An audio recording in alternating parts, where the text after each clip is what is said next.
Hi, welcome to the lecture on Chapter 1.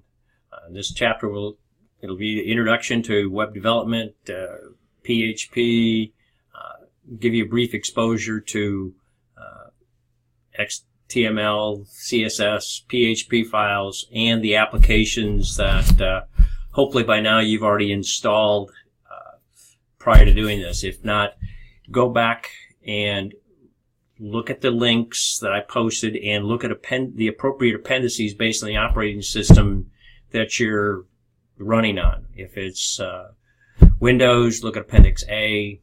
If it's a Mac OS, look at Appendix B. And if it's a Linux machine, look at Appendix C. That'll help you through installing all these applications to create the appropriate environment. So if you have any questions on that installation, send me an email, send me a text if you sign up for Remind, which is 2% of your grade. So just go through. So what I'm hoping to do in this is I want you, in this application, the objective is to try to how to apply XAMPP control panel to start and stop the Apache server and your database when it's running on your computer. How to deploy a PHP application. Why? Because you're going to need to test it. So several different things. Look at how do you look at source code on a web page browser? All of these things we're going to be going through. With that, hopefully the knowledge you acquire is components of a client server architecture. How does a request from your browser to a web server work? How does the server process between static web pages and dynamic web pages? Explain those components that runs Apache, PHP, Chrome, MySQL database. What's a little bit of difference between MySQL and MariaDB? Because when you look at XAMPP, the database they've got in there is MariaDB. But all the textbook and references all reference MySQL, so you understand there's a relationship between the two and that they work together.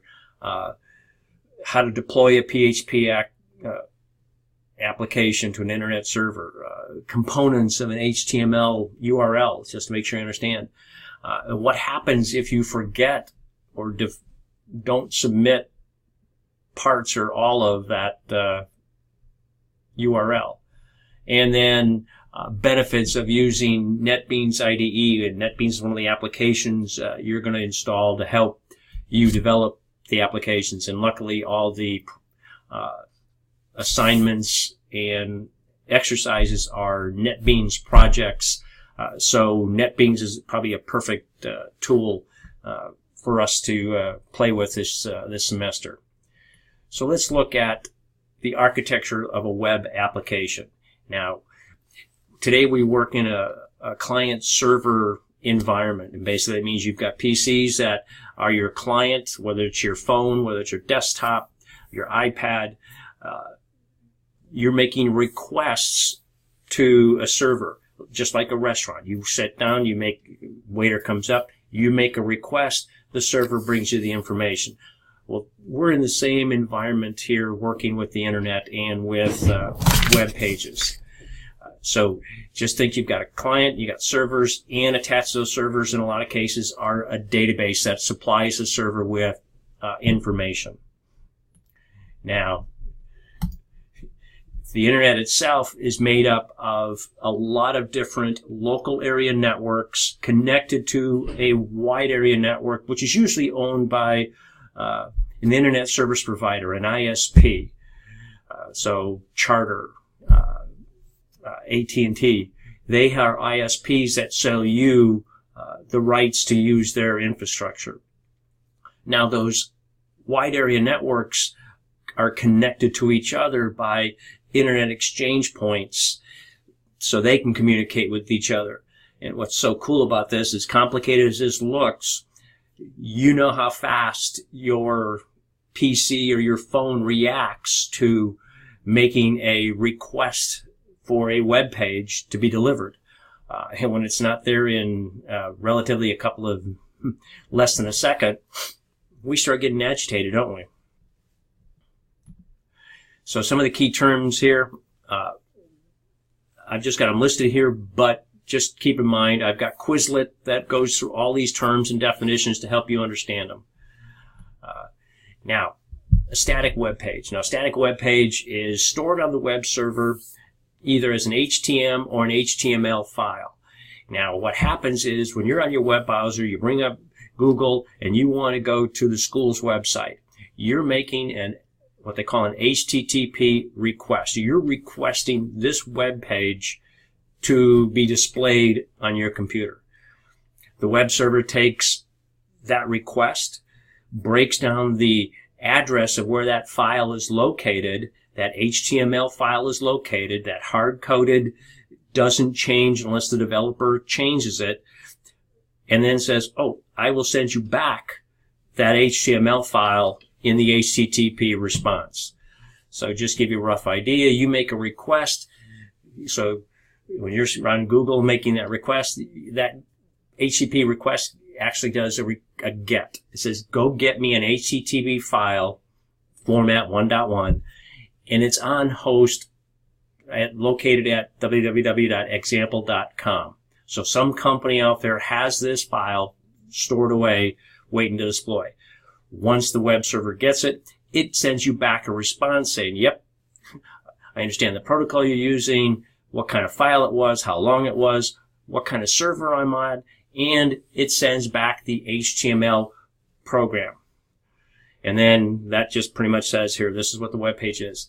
So that's what you get back in response to this. Now this is a static web page. Doesn't change until the developer does it. Now there's two protocols that, actually this kind of simplifies it a little bit, but the two things that we worry about right now is the HTTP, or if you're doing it over a secure site, you'll see HTTPS server. Protocol that's being used. And then TCP/IP is just a group of other application sets of rules to allow everything from the format of the data you're sending over what environment you're sending it, how big it is, breaks it up, send it. So those are a whole lot of sets. And actually, HTTP is just one application in this TCP/IP protocol suite. Now, on a dynamic side, it's a little bit different. This is where PHP comes in, because now PHP is an interpreter, says, you've made a request. Now PHP says, oh, I've got the request. The server says, what is it looking for? Now I'm going to interrogate the request, bring up the script, and say, do I have to go out to the database server, gather data, probably answer all my questions, go get all the data, do calculations to the data, and then the HTTP request still ends up being the fixed HTML program, but you don't see anything behind the scenes. So, again, the key terms there, some web, these are the key terms you want to keep track of. Several web browsers, you're going to see a lot in this textbook using Chrome. I've used Chrome and Firefox. Use Safari, Internet Explorer, and Edge I'm not big on, but these are web browsers. The different types of servers, you've got Apache, which is the one you're going to be using in this class, or if you're using a straight Windows environment, it would be IIS. If you take some of the Windows Server classes that the school has to offer, you'd be dealing with a little bit of that.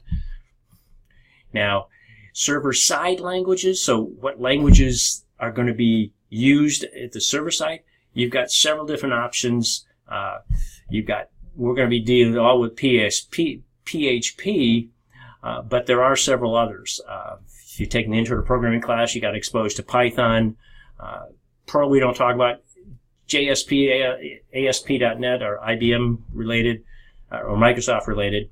Then the different type of servers, database servers, you got MySQL, Oracle, DB2. Now you could see this MySQL also do Maria.db or MariaDB.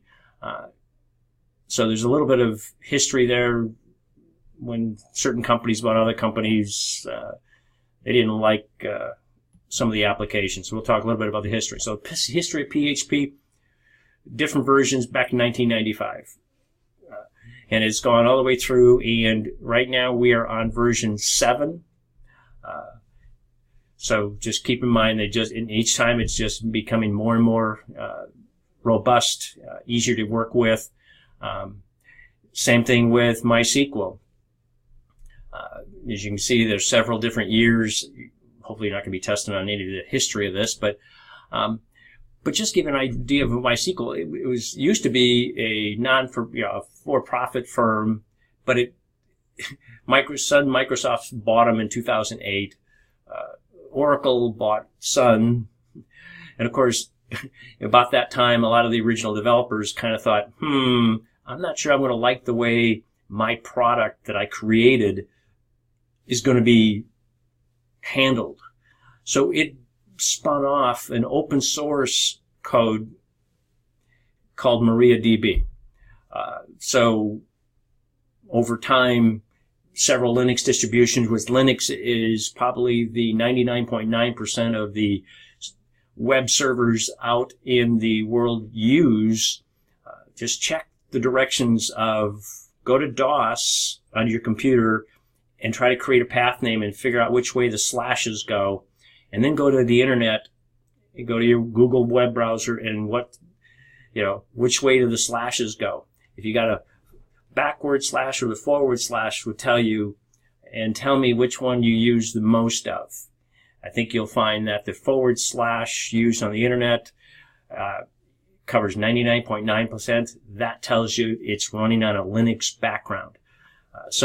But it's just a little bit of information about MySQL and its little history. So if you see the MariaDB term used in the class, don't get concerned.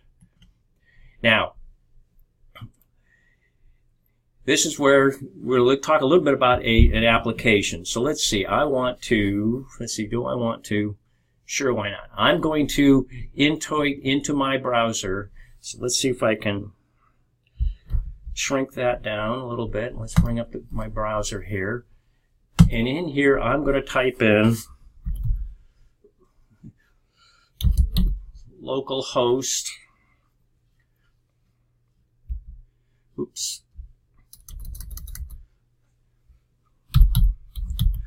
Localhost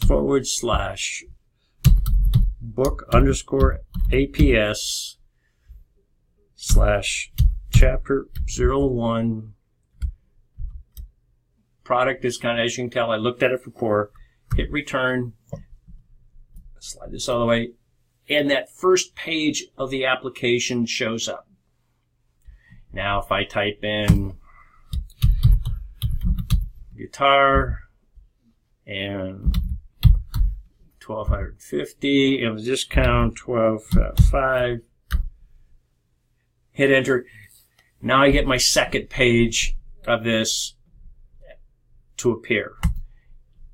Let me just get over here, and you see. So this is, now you saw this. What did you do? Localhost. Localhost just says I want to run, because I stored XAMPP and that Apache server on my PC. I'm running locally. I'm not going out to a server on the internet. I'm staying right on my computer.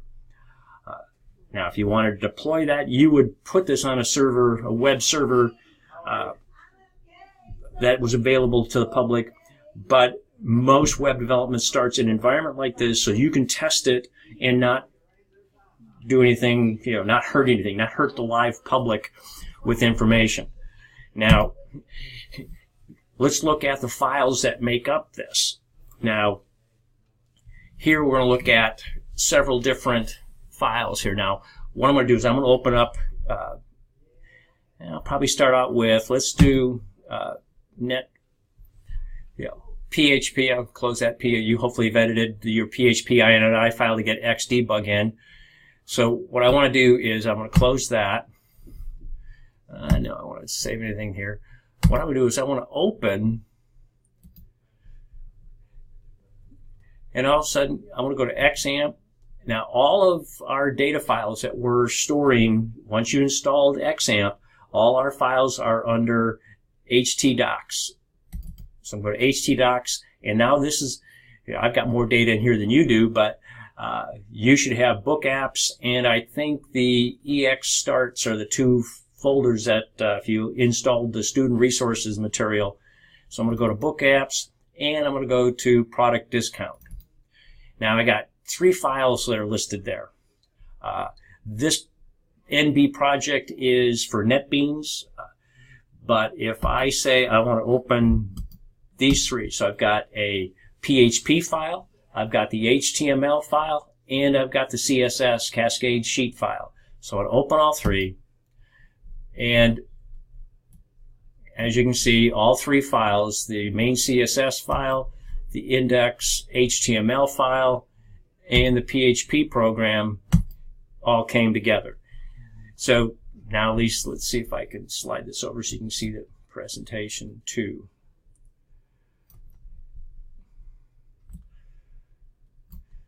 So here you got the CSS file. So it says, okay, in my HTML program, because that's what is I've made my request. So I sent out to the web server saying, I want to open Book Apps Chapter 1 Product Discount file. The server went out to that file directory, opened up all 3 of these files. In this file, it says, hey, now I've got, in this document here, I've got my HTML file, which is first one I've got to interpret. Says I've got my CSS, so here's my main CSS file that I'm referencing, which gives you all the layout of how it's going to be formatted. It then also says, I'm going to make a display of, so I'm going to run the PHP discount file, and I'm going to ask it, since I'm going to post it, I'm going to be asking for information back. So I'm going to have to set up some variables. Let me get myself out of the way here. So I'm asking for the product description, its list price, and the discount. And I'm going to create a button here that says, hey, I'm going to calculate, I want to do a calculation. So again, I'm going to do a submit, asking for one more variable. And then it says, here's my CSS file. It says, I'm going to go through everything. This is how I want it all displayed, how I want it to look. In your PHP file, there's a couple of sections. One, there is a section that defines all of the resources, all the variables that you're going to use. So as you can see here, you've got slashes here, slash. It says it's going to be a comment. It's very good to comment your form. I put a little bit more information as the purpose of this application, who the author is, date it was written, other things of that nature. But in this case, I'm getting data from the form. So since I'm prompting for it, since we did a XML, says I'm going to do a post method, I've got to get the data from that post and assign, because this is what it was defined in the HTML file. You see here what it says, product description. So I'm posting, it says whatever product description was, install it into the variable for our program. And variables are defined by this $sign in front of it. So I gather the information. I can actually do the calculation inside this information. And then I'm going to format it accordingly. Don't worry, this stuff, we're going to go through a lot of this in detail, but just kind of give you a rough idea. And then I'm going to send it back to the system. Now, and then this tells me what I'm going to send out to. So I'm going to populate, call again my CSS file, input all of my new variables that I just calculated in that. Let's take, so echo it back out, echo back out. And this shows you NetBeans. So like I said, I've got all 3 tabs opened in Notepad++. Now, Notepad++, we'll go into a little bit of diff application. I can open files. You saw me I can do it. I can open it. I can create a new one. So easy way to do it. Save file. There's a couple of ways. I can either save as, save a copy as. You can hit the icon up here to save. Either one is easy. You can save all the files. You can save them all if there was multiple ones that need to be modified. All of those are ways of either opening and closing Notepad. You can close files either by close one, close them all, close more of them, get rid of them. Several different options opening and closing database. Now, there's some things that you may want to, looking at this, you go, I'm not sure I like the comments, the style of this. So if you want to change the style, you can go to settings, and you want to go to, I think we want to go to style configurator. It in this case allows me to change the style. So in this case, I'm in a PHP. I can go here, and then we're going to change both comment and comment line. And then you can change the format, the size, so just things that you can do if you so choose. I'll slide that off. Maybe I'll slide it. My mouse is acting up here. Now, let's look at XAMPP a little bit. So we talked about Notepad++, so let me close that. XAMPP, if you look down here, I've installed XAMPP. I've launched the controller. Now, the controller comes up. Look at this, and now when it first came up, both Apache and MySQL came up without any. It came up start. So to pretty much, if you wanted to stop them, click those two buttons. You can stop them. So to start your control panel, you can do one of two things. You can double click once you've installed it. You'll have an icon either on your desktop. I've got it on my toolbar. Click that to launch the controller. You can set it up to run as a service. So it always, XAMPP always comes up, and these applications are always running. I usually don't like to do that. Because I got so much other things and so many other classes I'm teaching. I just like to start it myself. But if you want to start and stop applications, you hit the press the start button or the stop button, based on which way we want to go. In this case, I've just started Mercury, so I'm just gonna cancel that, and you can stop it. So I'll stop that application. So XAMPP control panel is fairly straightforward in getting that stuff controlled. Now, a little bit about XAMPP. It's a one-source web server package. So you got SQL, Apache, file transfer with Fazilla. So there's several different things. XAMPP, you can get it for Windows and Linux and Mac OSs. It definitely, you've already done the installation and go from there. The structure in this, you saw the htdocs, and under that htdocs, I had several different book applications and the files underneath it. So it should make things easier. These are the two book apps, and ext starts are the two that you should have in that student resources. Now the question is, how do I deploy? How do I get to run that program? Copied all the documents, so I've put my information under htdocs, so I've deployed it to my local server. And if I wanted to send it to to a production server, to an internet server, then I would use a file transfer protocol, another TCP/IP protocol application, file transfer protocol, which allows me to upload to a production environment. Luckily, you're not going to use any of that this class, so that's okay. Now, the components of an HTTP URL. You've got the protocol you're running, and if you've worked on the internet any long, you either see HTTP or HTTPS if it's a secure site. You get a domain name, which means what company am I going to? Could be a school, could be a bank. So this is your domain. This is the company. This is the server that you're going after. And now you're talking about the path and the file. So you got the path that this location of the file that I want to see.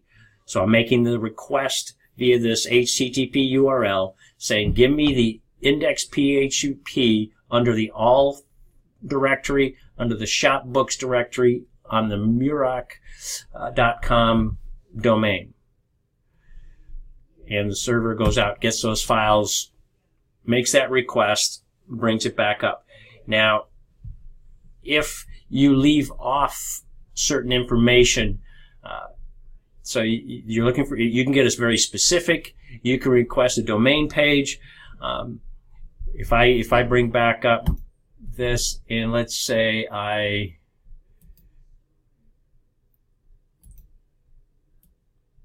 let me edit this a little bit here.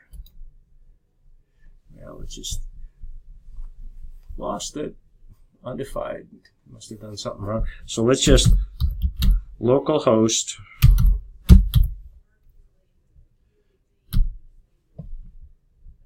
And I want to go to, let's see, book apps. Oops. And if I just say hit return, without putting any specific file out there, it gives me a directory of all the book apps that are defined.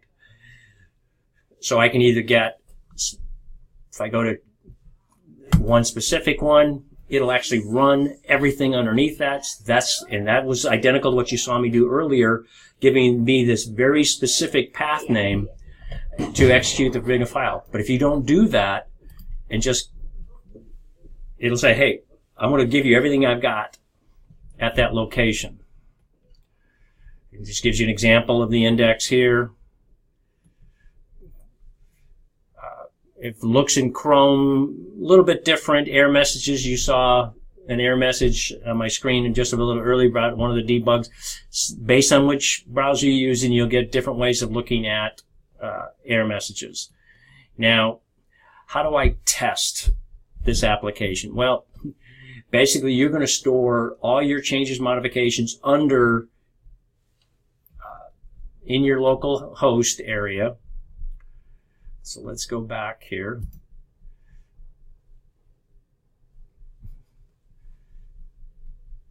I want to do localhost. Actually, let me just do this instead.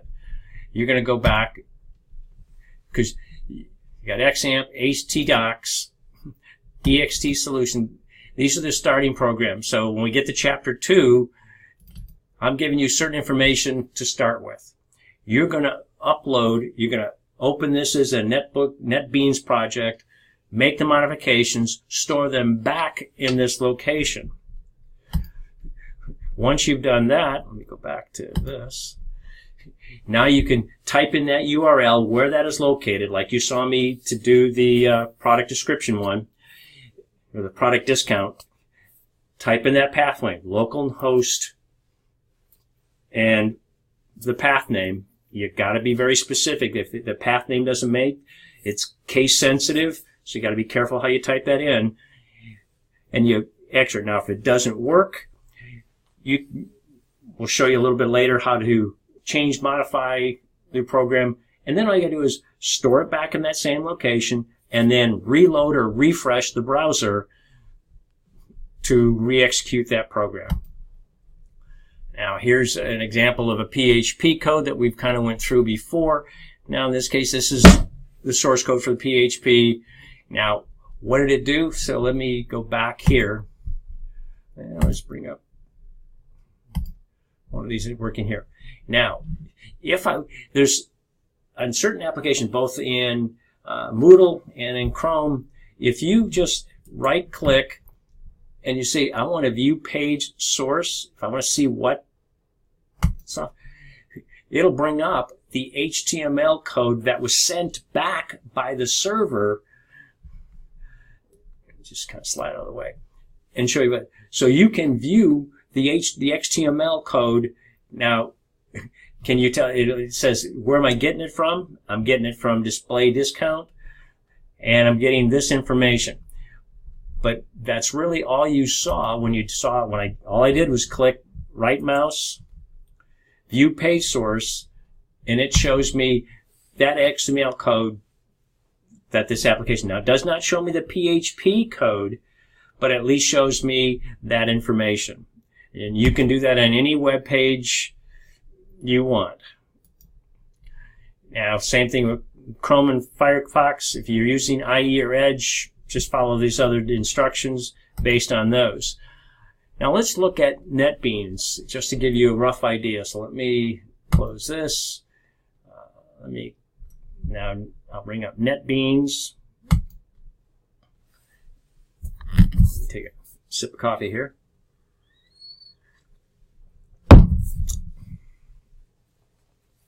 Okay, it's slowly coming up. Just have a few things running on my computer at one time. Probably should have had it running before.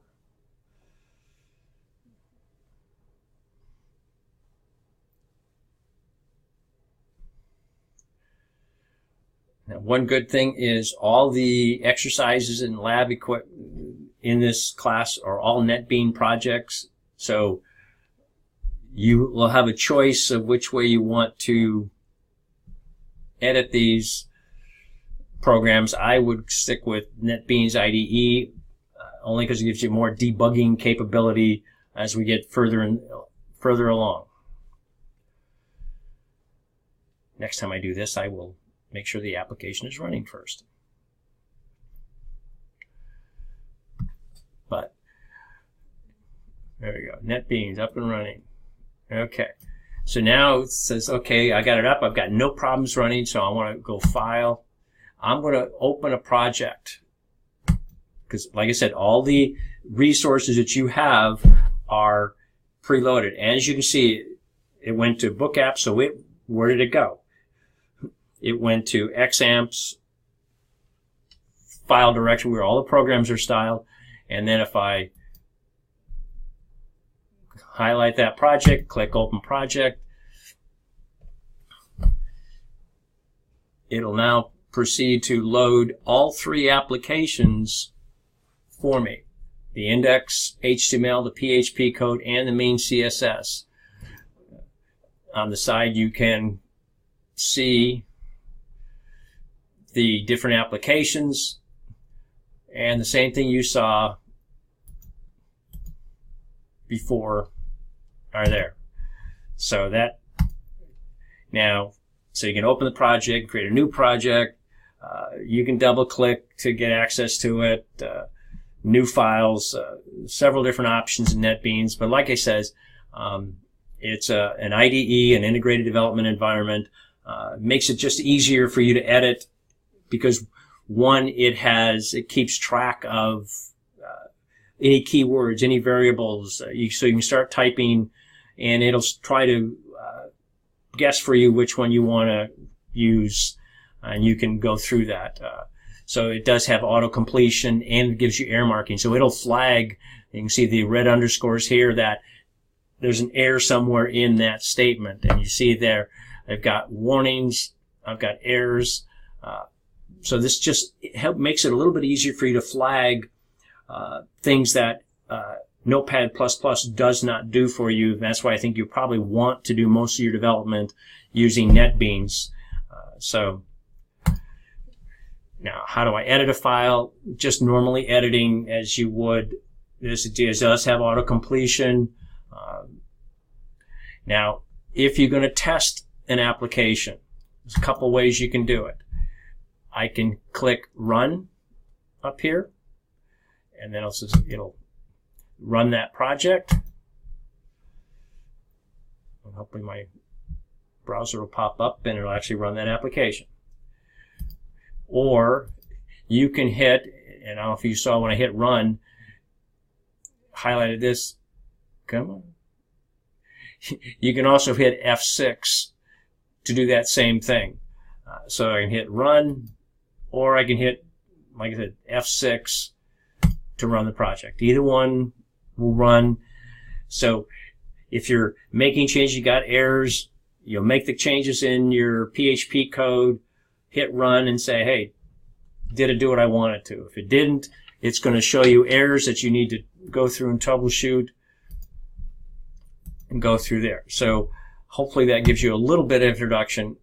Now, NetBeans, if you want to start new projects, a little bit project, we won't go into that, but it's fairly straightforward. You just got to make sure which one am I starting? Am I starting to create a PHP problem? Is it an application?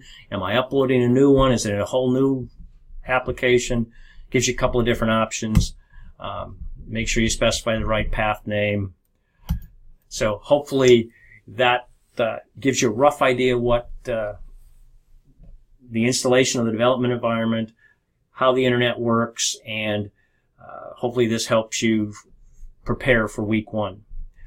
If you have any questions, you know how to get a hold of me. Have a nice day. Bye-bye.